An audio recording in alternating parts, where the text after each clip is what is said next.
Motowolf phone holder out. Quad lock mount in. Yun, finally dumating na yung ating quad lock cellphone holder na in order. Na-ship pa siya from Singapore. And after 3 days mula nung na-order natin, dumating na siya. So tara, buksan na natin at i-unbox.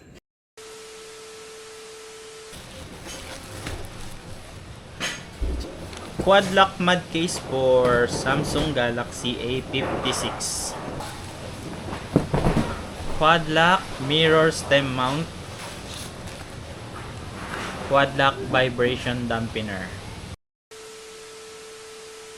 Alright, so tatanggalin muna natin tong ating existing na phone holder, itong Motowolf. Yan, natanggal na natin yung ating side mirror, pati yung ating cellphone holder. So, ibabalik na natin yung side mirror kasama tong mounting nya. So, ang pagkabit na ito is ipapagitna natin siya sa pagitan nitong adapter. Dito siya, tapos yung side mirror sa ibabaw. So, na-install na natin itong mirror stem mount natin. Ang next na ikakabit natin is itong vibration dampener. Paano nga ba ito kinakabit? Yan, meron na siyang bolt. Gagawin na lang natin is ilalapat natin tong kanyang mga ngipin dito. Ayan.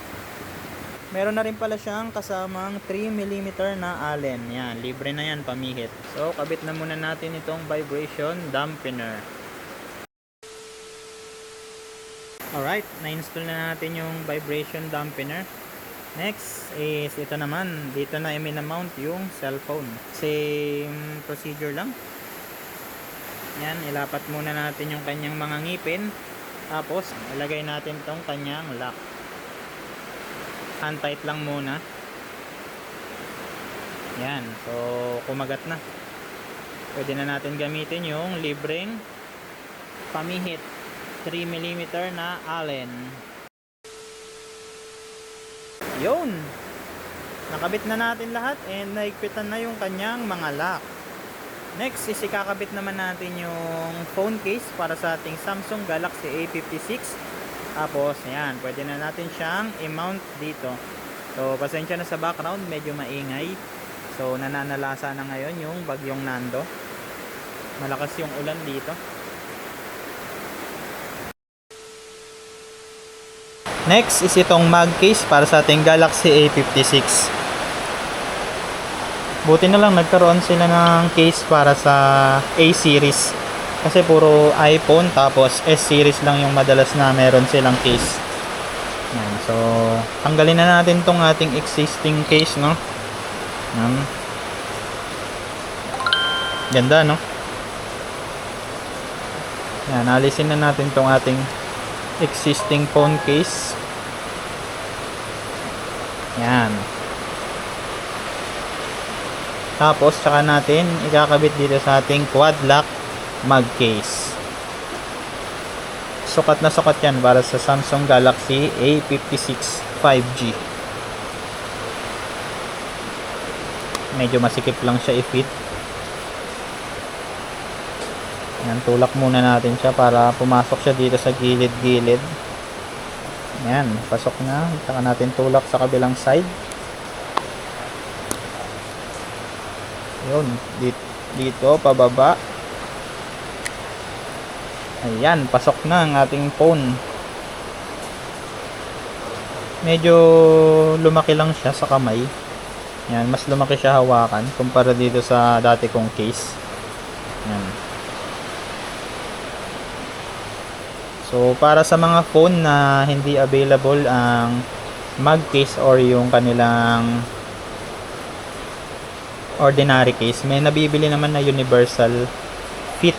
So, yun yung ididikit mo siya sa likod ng case para magkaroon ng ganito. Yan, finally, naikabit na rin natin yung ating mag case. Quad lock mag case sa ating Samsung Galaxy A56. So, try natin i-mount dito sa ating motor.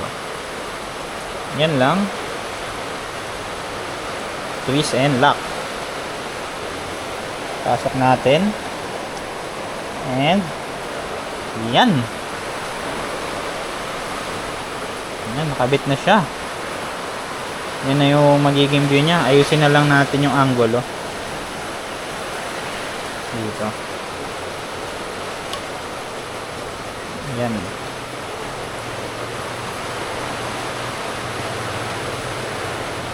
Ayan, ayos na yung ganyan. Ganyan na yung magiging ayos ng ating cellphone. Ayan. Installed na yung ating quad lock case for Samsung Galaxy A56. Ang kagandahan pa sa mount na to, example, gusto mo siyang ikabit ng pa-landscape. Ayan. Ikot mo lang. Ayan, naka-landscape na siya. Unlike sa Motowolf kasi yung mismong holder, kailangan mo munang luwagan tsaka mo ikutin para maging landscape siya. So dito, ayan, twist na lang. Okay. Hindi pa hassle ng pagtanggal ng phone. Ayan.